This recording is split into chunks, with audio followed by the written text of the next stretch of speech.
Donna Adelson's trial is fast approaching, and today we're going to look back over some video evidence, interviews, court time, all that kind of stuff to get a little sampling of what we might expect from Donna in the courtroom. Let's get to it. Hey, hey, hey, welcome to the Sofa Squad, sipping from the cup at hey.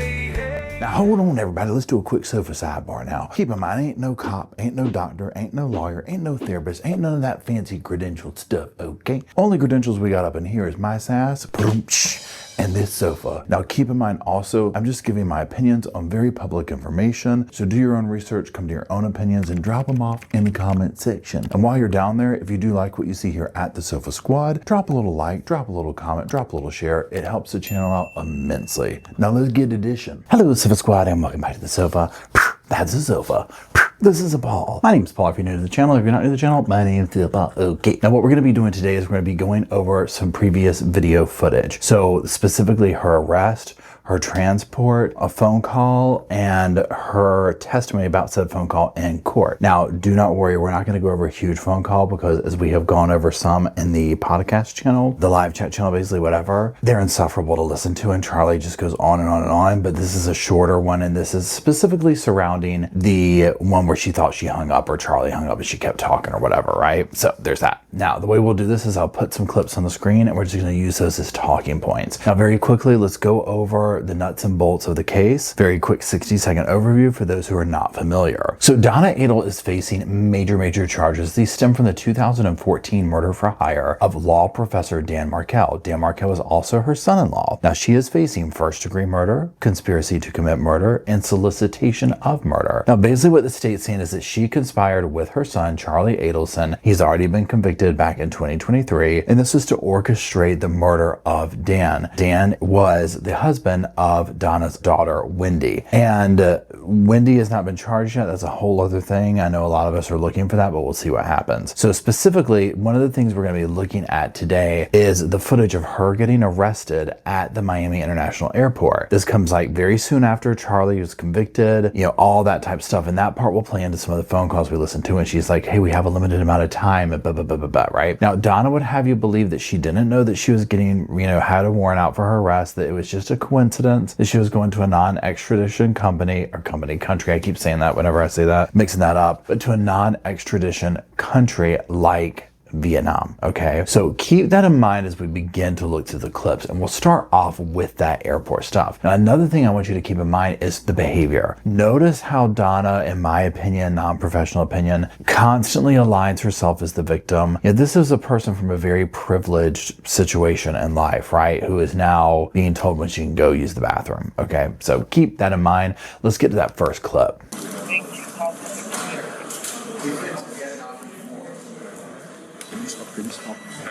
Hi, how are you? You have your ID?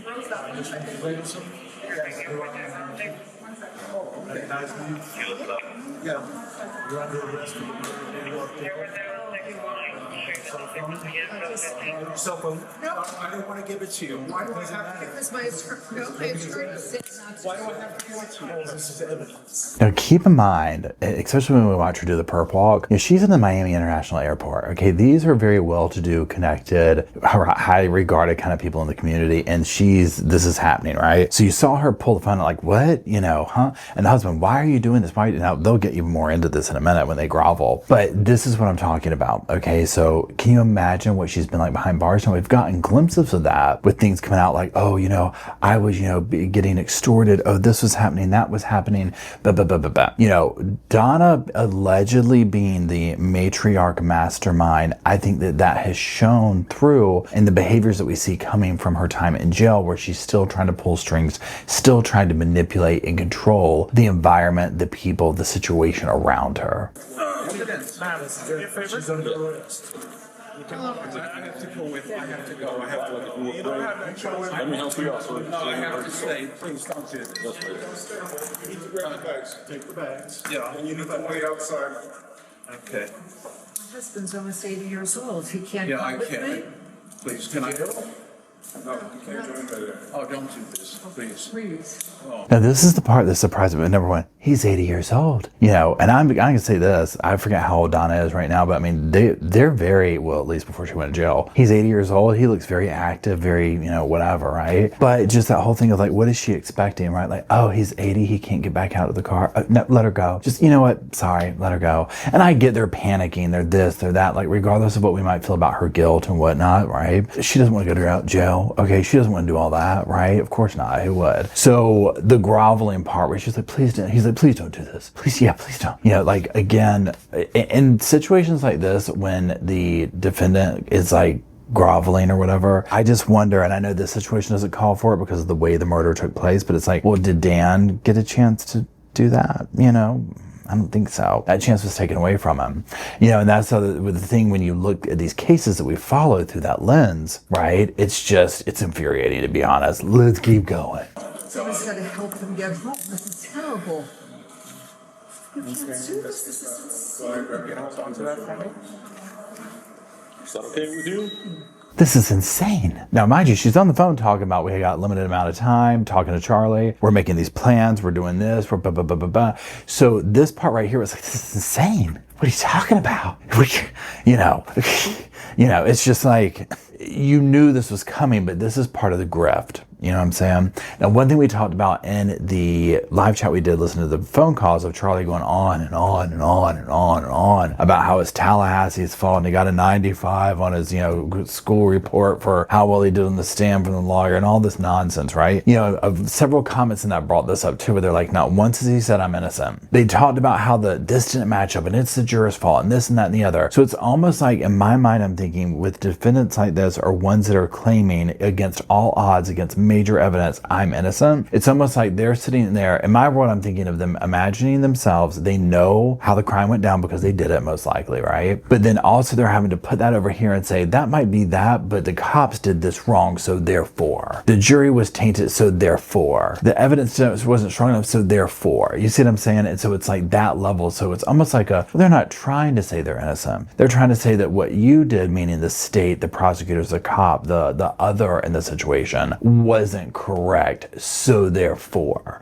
You see what I mean? It's very psychologically intriguing. Please, you don't have that with handcuffs on. She's not going anywhere. Okay, say, see, please. Do you have anything in your pocket? No, no. No. Do you have anything of value in you? No, I Plus, you have a necklace on. You can take it off. Yeah, take it off. Yeah. And the earrings. And the earrings, the ring, take everything. You give it to your husband. I mean, number one, also when I see things like this, I'm just sitting here thinking, I'm just like, think about all the spectrum of things that we see, right? Look at how nicely they're being treated. Do you have any valuables? You know how many people get yanked off the street with no chance of doing this? They're getting a very different experience in their arrest than many people would get, right? And they probably don't realize that because they feel entitled to it. Now, also, I'm sitting here thinking, I'm like, was it worth it? Was it? I almost went into Missy Elliott right there. Was it worth it? Let me twerk. Anyway, but literally, was it worth it? You know what I mean? Like all this, the family's destroyed. Wendy is the only one who got what she wanted, if she really even wanted the kids that bad, right? We don't know, okay? But she's the only one who got what she wanted. Everyone's lives around her were destroyed. Now, she would probably tell you that her life was destroyed, her family's in prison, but I don't think she's probably that sorry over it. The way the family, and again, I don't know her, so these are sofa speculations, but the way that the family kind of idolized her and put her up on this pedestal, I can only imagine that would have given one a very altered perception of reality, right? When even at home, you're kind of just looked at this as this, oh, Wendy, oh, here's our little shrine. Oh, she's this and that. Again, it's just another level of entitlement. they're all in here though. Yes, but they work. If I take them here, what will happen is when you go there, they possibly toss them out. So when you go to there, you will meet the nurse and the doctor, and then they'll work in conjunction with the hospital to get you whatever you need.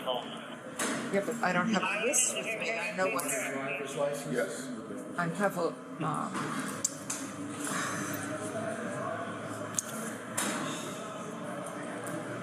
Is it multiple or is just one or two? No, there's a bag of medication in here.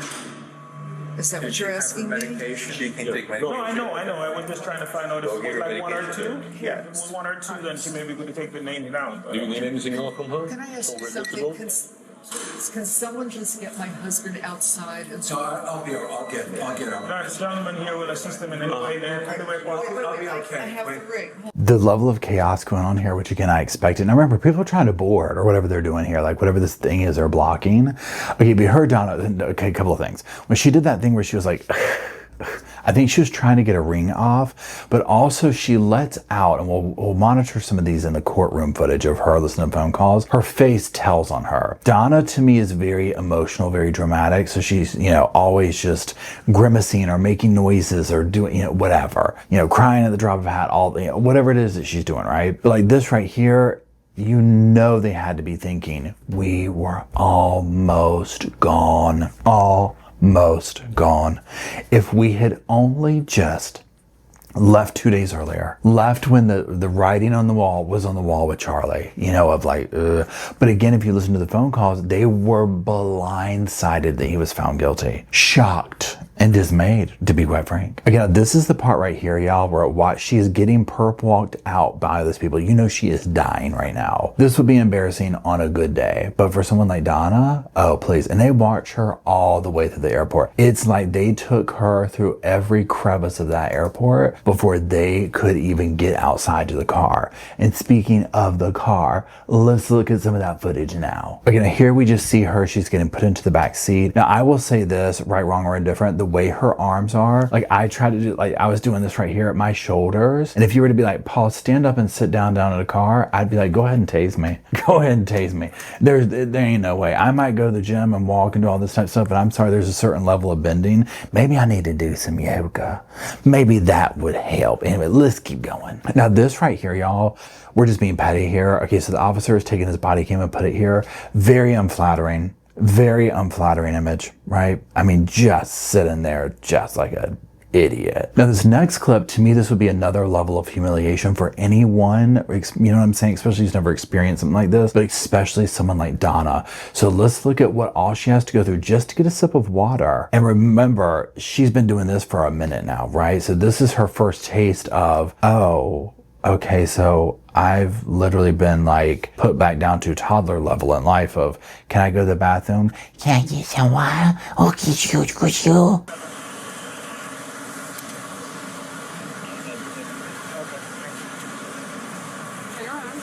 I'm going to check you first, okay? Just stay still. Can I? 7-6. Yes, ma'am. Anything you have that may pinch me? I have nothing on. I still gotta ask you this now. I have nothing. I'm nothing. I still gotta ask you now. Yes, ma'am. 2007. County. Yeah, 70 status.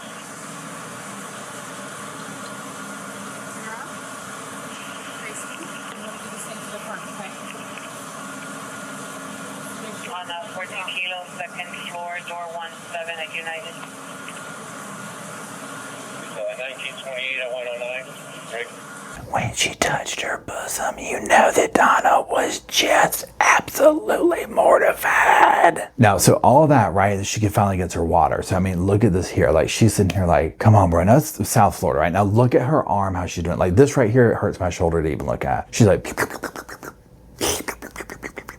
oh, that's good.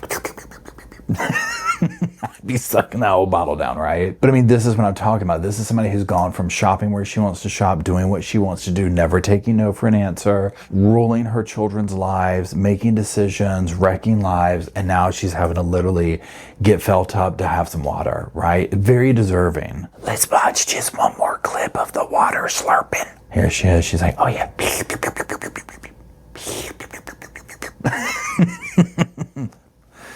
I mean, I get it. She's like, hold on, I want some more. Oh yeah, give me some more. Oh yeah.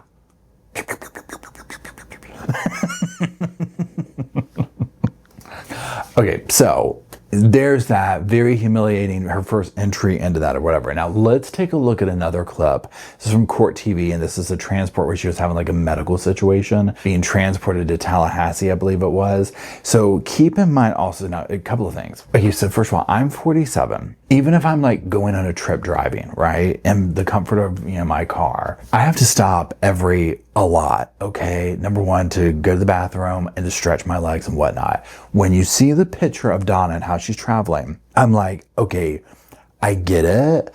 Like, I would probably be in a certain situation. And so I'm saying all this in the context of, do we think she's faking or whatnot? I personally think she's probably in some kind of shock. I don't know what kind of medication she's, I don't know, whatever, but I think she could be in shock. And I think her body physically could be reacting to sitting in a car or thing, a paddy wagon, whatever it's called, on those metal seats like that for any length of time. I think that it could have driven her there. Now, also, I think in that whole, you know, pie or whatever, a slice that is also Donna's drama, right?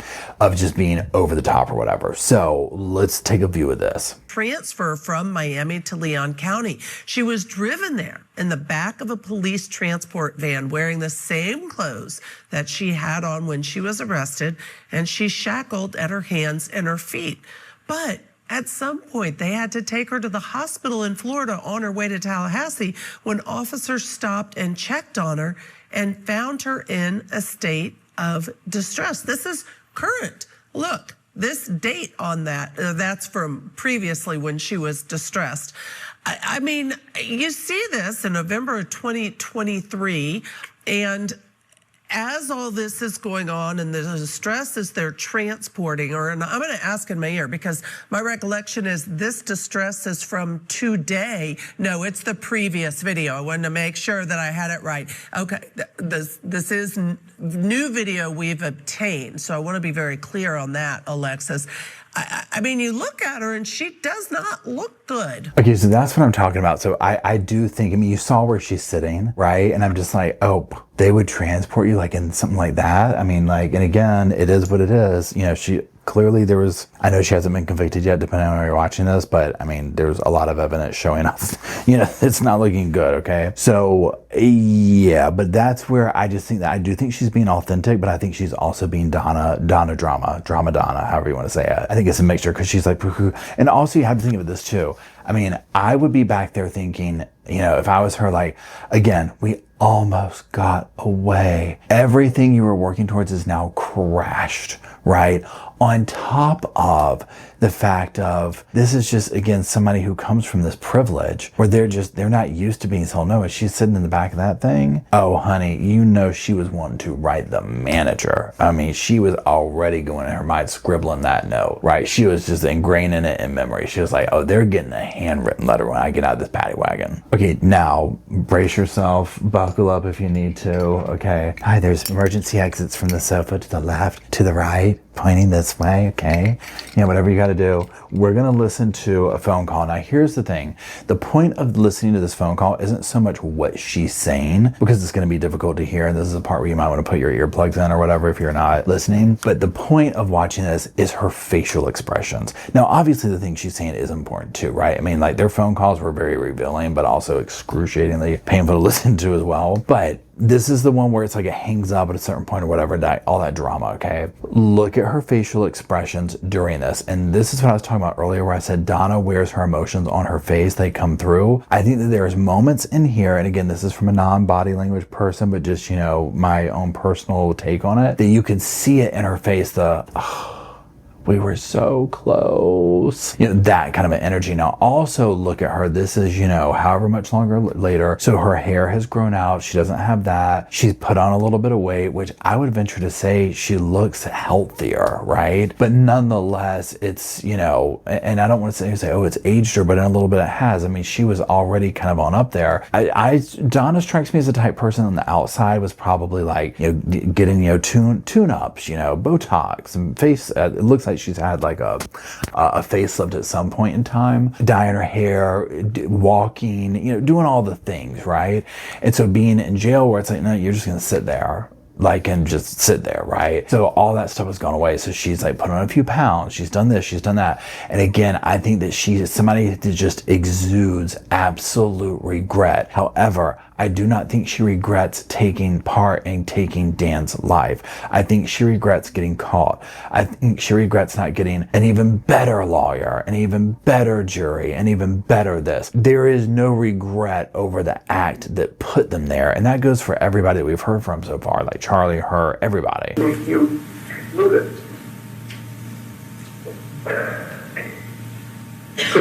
I don't understand why they would let you move things. It doesn't.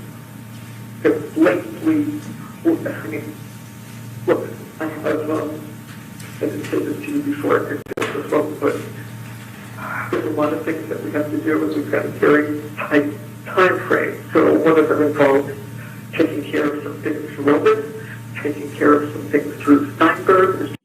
Sam's been on the phone all day, and Susan was nice enough when I called her. She said, I'm going to gather everything up, and I'm going to drive down. So she and Rick got here about 10 minutes before you called, so that she could work with us. We got a couple of hours of stuff to take care of for Roman.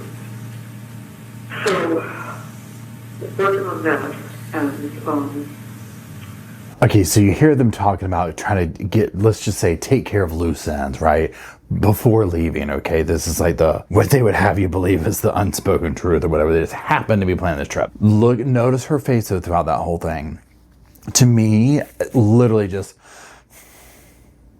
it's like she's imagining herself in her new apartment in Vietnam, walking on the beach, whatever they were doing there. It was like they almost had the perfect crime pulled off. And again, the person at the center of it is Wendy benefiting from it. Now, again, there's tons of phone calls. Her to Wendy, all these, right? They speak in codes.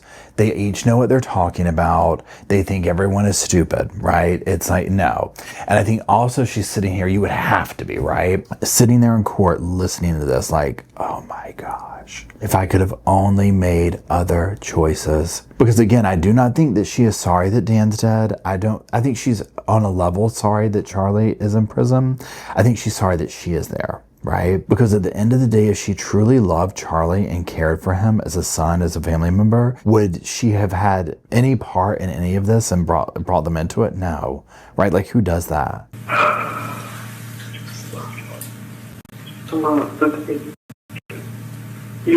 going to be okay when you get out of that stupid room. Once you do, you'll start to feel a little bit better. I know that. And when I have something that I do need to tell you, I'll speak to Dan. Okay? So, and then I'll let you know what time to call him. Can you hear me, Charlie? Again, watching her hear the heavy breathing, all that, it's very telling to me. So the things that we wanted to him, we'll talk about in more detail later. I'll tell her I told him first you needed to come here, but I realized that most of everything we can do, I'll have to tell them we're leaving the country. They're not recording my phone. They are. They're not recording my phone. That's what you just said on the recording, correct? Followed by something if they are something. So here's the thing with that, right? And let's just talk for a moment. Evidence, the phone calls, the this, the that, the blah, blah, blah, blah, blah. Is it enough to convict? Who knows, right? It's going to go before a jury. They're going to have to hear all the different things and whatnot. If you followed the case over the years and whatnot, and again, a jury's just allegedly supposed to come in there and only be paying attention to like this one situation here. So I do question, what's going to be there, what's not going to be there. Now, obviously, Donna's team is nervous because they're trying to get this stuff thrown out, right? These are the kind of things that don't look good. So when you sit here and you see phone calls talking about leaving the country, doing this, doing that, and then you get caught leaving the country, it's like, why, right? Well, the timing of this. Now, I know that the Adelsons would have you put that aside and say, well, no, we just happen to be going. Sure, everyone in our family was getting convicted of murder charges except for our daughter. But, come on, like that's just a coincidence. I don't think so. Now what I want to do is flip over to a time when Donna takes the stand and discusses like said phone call and whatnot. And again, with this one, I want you to pay attention to how she presents herself, how she walks to the stand, what she does, okay? Not much of what's coming out of her mouth is that important in this, but it's more like the way she is presenting herself, and then we'll talk about it. So let's get to the first clip. Okay, so see her here. Again, she's, shackled, so understandably she's gonna walk slower. Just very slow, this has to be humiliating for her. She's here in the courtroom. She's, again, standing there. She looks vastly different than she did before. They're having to help her get up there. And again, some of this means she's older. She probably has balance issues. I mean, I get that part, right? So I'm not saying anything too out of the ordinary here, but I think that she will use this to her benefit as much as she can.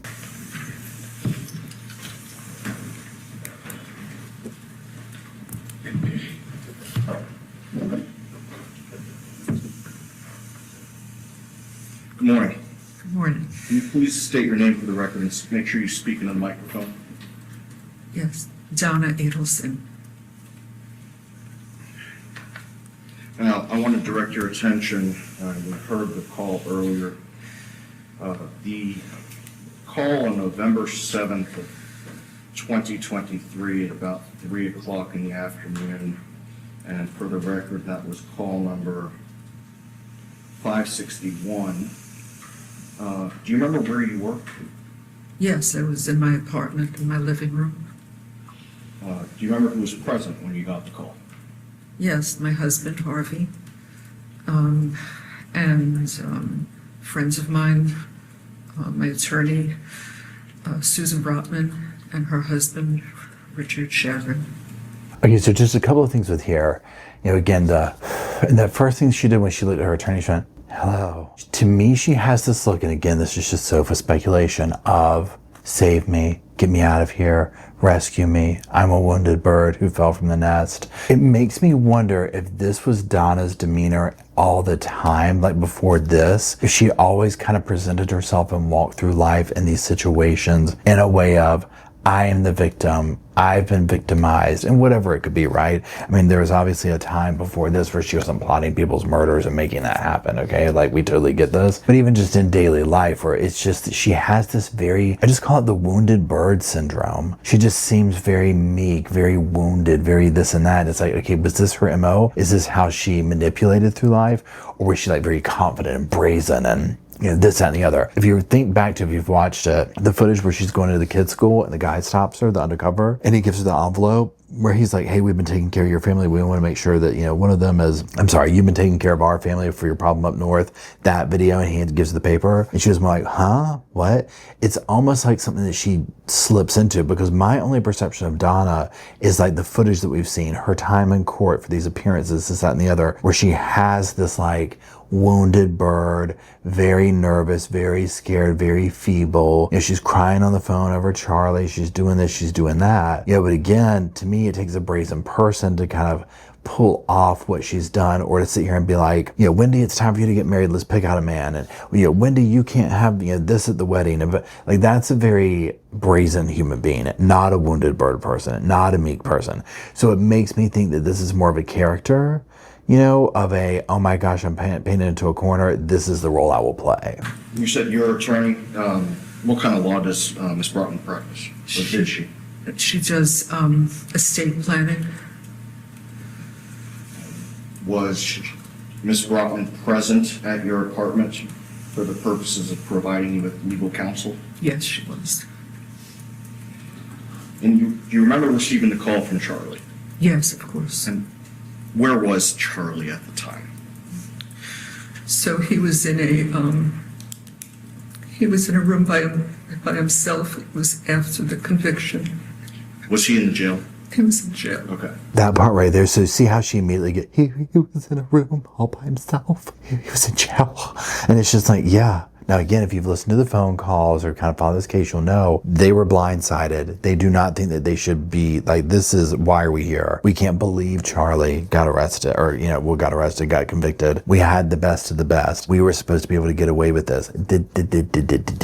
Now, her talking about the estate planning lawyer and all that, keep in mind, or if you're unaware, they were part of leaving the country. It was almost in my mind to like sum it up like this. It was acting as if they died to set things up for the family, for the grandkids and people like that with possessions and things of this nature. And then obviously themselves, right? So it's almost like they're treating themselves as if they've already died because they didn't have plans on coming back. They were going to flee the country and never and they just live out the rest of their years. But instead, this is what she's doing, right? But again, flip that coin. Well, what's Dan doing? Dan's not here. Dan didn't get that choice, right? What did you do when you saw that Charlie was calling? Answered the phone? And you heard the recording that we played earlier? Yes. And you agreed for your call with your son to be recorded, correct? Yes. As the call was happening, do you know at what point Charlie was no longer on the call? No, only when because I was talking and then all of a sudden I asked him something and I said, Charlie, do you hear me, Charlie? And I said it a few times and he didn't respond anymore. I knew the call was over. Now, again, I'm just going to circle back to this. It's just the way that she acts so, and maybe another word like wounded bird, regretful. But again, like I've said earlier, I do not interpret this as regret for what she's done. It is regret that she's been caught and she's sitting in this position, right? She is supposed to be in Vietnam right now. She's supposed to have gotten away with this. And so to me, she wears this on her face, this sense of utter regret of being caught and being in this miserable situation. I mean, I'm sure it sucks to be there, right? She doesn't want to be there, plays, right? Facing some huge trial. I mean, nobody would want to do that, regardless if you did the crime or not. You know what I'm saying? Especially if you didn't. But so, I mean, it's just a human thing. Even though she's done something wrong, she still doesn't want to be there. I get that, right? But that's the part where I'm just like, even just a little bit of the evidence that we've listened to and whatnot, or seeing, the phone calls and my lawyer's there today. This is the circumstantial part that does not look good, okay? Now, I am very curious to kind of sum this up and wind it down here. I'm very curious to see if there's going to be some kind of bombshell stuff that comes out in this that is like a bam, no questions asked, boom, here we go, right? What kind of star witnesses are we having? What's going on? What's all the things? Some of the stuff I think will work to her favor, like attorney-client privilege. I don't know if they'll be able to get some information because again, circumstantially, when you look at this, plays, right? It's very obvious. And one thing that this case, I think, brings to, light, or the front, however you call it, the forefront, is these cases are made by what's allowed in during the trial. So all these pre-trial hearings, all of these things about going back and forth over evidence for this, for that, that makes or breaks the case. And we've seen cases where some things aren't allowed in and our mouths are on the ground, right? We're like, why wouldn't this be what? Like, this is a travesty. Like, the jury needs to know this, or vice versa, where it's like, well, why are you this has nothing to do with this. It makes this person look bad. And like, if there's like an air of they could be innocent, like this might be a wrongly convicted person. Why, it goes both ways on that fence, right? Now, again, for Donna, obviously, I don't think we're going to see Charlie up here.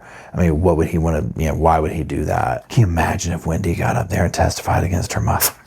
Can you imagine? Took her money and was like, got her kids, took her money and sent her family off to prison for the rest of life? The betrayal. So, yeah, I just wanted to go over these things to kind of look at what we can potentially expect in the trial. So, I don't know if Donna's going to be testifying. I can't imagine she would. But again, with this family, the fact that Charlie testified was like, really? You would think common sense would tell you their favorite word, right? Common sense about the jury.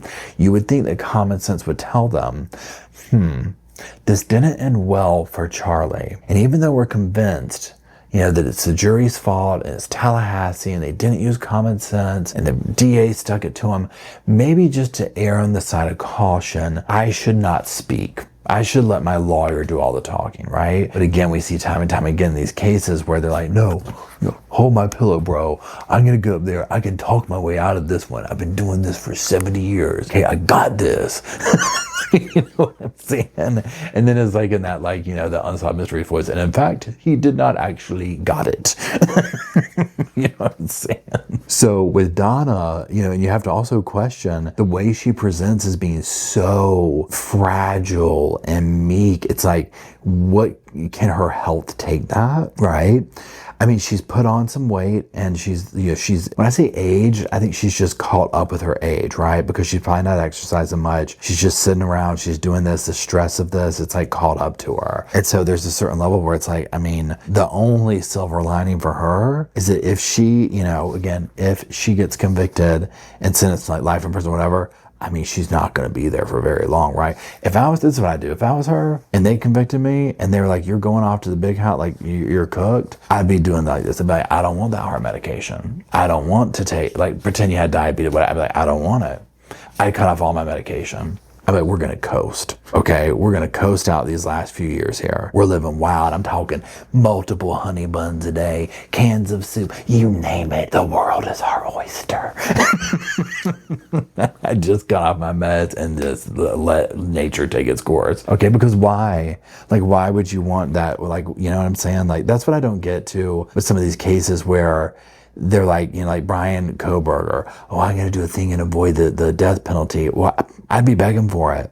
I would like to think, obviously, it's easy for me, the sofa with my awkward pillow, you know, to sit here and say, oh, I'd be begging for it, I'd be doing this. But I mean, I just look at the situation. I'm like, why would you want to live like that? Right? I'd do the Eileen Warnos. I'd be like, exhaust all my appeals, take me to Old Sparky. Even though that scares me to death, it's a better outcome than spending the rest of your days doing this. But anyways, we're off on a tangent now, so that's it. So let me know what you think down in the comment section below. If there's parts of the Adelson trial you want me to cover, like leading up to or whatever, let me know in the comment section. We'll be streaming this on the main trial, on the podcast channel, and then I'll be like doing updates over here, maybe updates from the truck, those kind of quick things that I do for daily stuff or whatever, right? And we'll see if justice is served in the next chapter in the Adelsons. And I think there might be 1 or 2 more chapters left, and those chapters' names could be Wendy and or Harvey. So we shall see. If you're still watching, I do appreciate it. If you could drop some little weird pillows off for the little weird sofa in the comment section, I do appreciate it. And while you're down there doing all that work that I'm asking y'all to do, I mean, I appreciate that. But if you could leave some little sofas too for Roscoe, Bo and Luke, and you, the Sofa Squad. We'll have a place to hang out, talk about Donna and Charlie and Wendy, all these characters we talk about here at the Sofa Squad. And until we all gather down there to do all that, I'll see y'all soon. I just wanted to say thank you again for watching the whole video, and also thank you for being part of the Sofa Squad. Special thanks to all the Patreon members, channel members from both of my channels, everybody who likes, shares, subscribes, comments in the comment sections. It helps the channel out so much. Now don't forget, I do have that other channel, the podcast channel. That's where we go live, we hang out, we talk. We have kind of sort of a schedule, but just be sure and check it out. I'll put it up here on the screen. And then, like I said in the beginning of the video, if you want to follow me and Roscoe on the Instagram, go on, check it out. It's right here on the screen again. But once again, thank you very much. I really appreciate you being part of the Sofa Squad, and I'll see you in the next video. Hey, welcome to the Sofa Squad, sipping from the cup that hey, come laugh with the Sofa Squad. Can't roll my damn eyes hard enough.